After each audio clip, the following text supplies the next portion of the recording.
अस्सलाम वालेकुम। हम एक्टिव पैसिव की सीरीज को डिस्कस कर रहे हैं और आज हम जिन टाइप की सेंटेंस को डिस्कस करेंगे वो है इन्फिनिटिव सेंटेंस। Infinitive sentence. अब हम इन्फिनिटिव सेंटेंस से एक्टिव से पैसिव को ट्रांसलेट करना सीखेंगे। सबसे पहले तो आप सीख लें कि इन्फिनिटिव सेंटेंस होता क्या है। ये वो सेंटेंस है जिसमें किसी काम का करना जो है वो जरूरी हो और इसके जो लास्ट पे है वो ना आता है।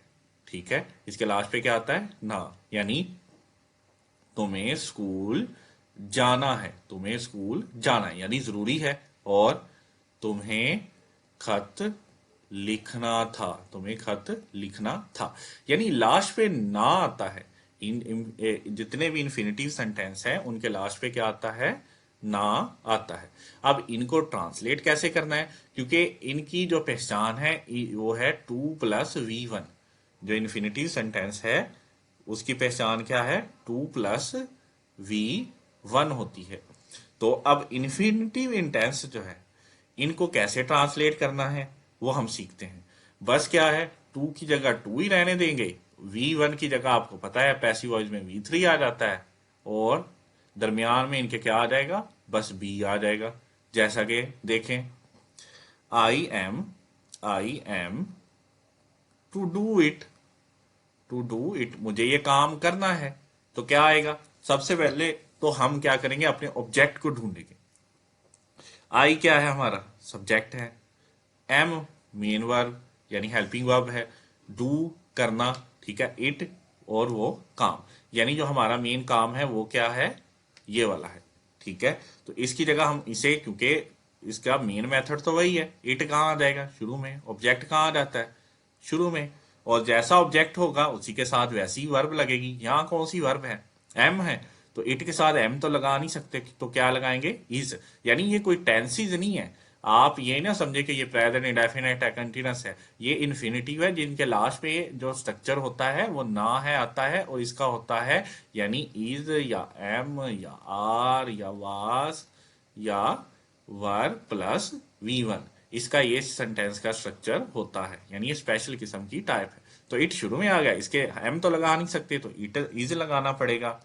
और जब इज लग गया उसके बाद क्या है? टू। और डू की थर्ड फॉर्म क्या होती है? डन। और इनके दरमियान में हम क्या लगाना है? हमने बी। और उसके बाद क्या रह गया? बाय। और ये वाला शुरू में लाते हैं। आई का ऑब्जेक्टिव केस क्या होता है? मी। दोबारा देख लें।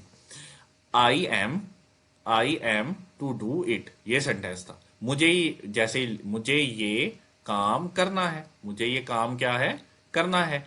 तो लास्ट पे ना है आ गया, तो जो लास्ट पे ऑब्जेक्ट होगा उसे हम शुरू में ले आए, इट आ गया।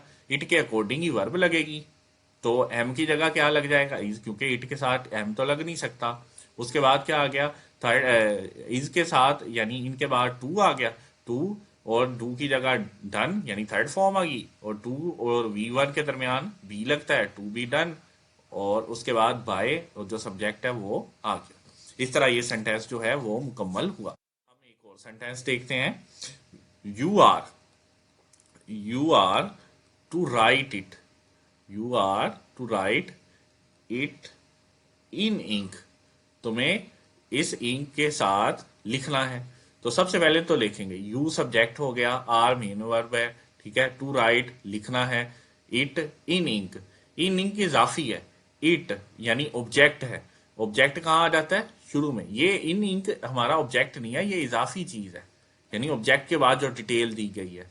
ठीक है, इट आ गया शुरू में। और इट के साथ आर तो आ नहीं सकता, तो इट के साथ क्या आएगा फिर? इज। जैसे यहाँ इट के साथ एम तो आ नहीं सकता, तो इट के साथ क्या आएगा फिर? इज। यहां से देखना है ना हमने, यही हमारी जो है मेन वर्ब्स है। अच्छा, इट इज आ गया। उसके बाद क्या आ गया? टू और राइट है। राइट की जगह हम थर्ड फॉर्म क्या लिखते हैं? रिटन। और दरमियान में क्या लगाते हैं? बी। To be written. ठीक है, उसके बाद बाय। और यू का क्या रहता है? यू का यू ही रहता है। अगर आपने नहीं लिखना तो ना लिखे। It is to be written और इन इंक आगे आ जाएगा। ठीक है, bye bye you in ink. ठीक है, इस तरह जो है ये एक्टिव से पैसिव हमने कन्वर्ट करना सीखा कि इनका इन्फिनिटिव सेंटेंस का जिसके लास्ट पे ना है वाली सेंस होगी। और इनमें इज, एम, आर, वाज, वर और V1 इसका सेंटेंस का स्ट्रक्चर होता है। इज एम आर प्रेजेंट में आती है, हाल के अंदर, और वाज वर माजी के अंदर आती है।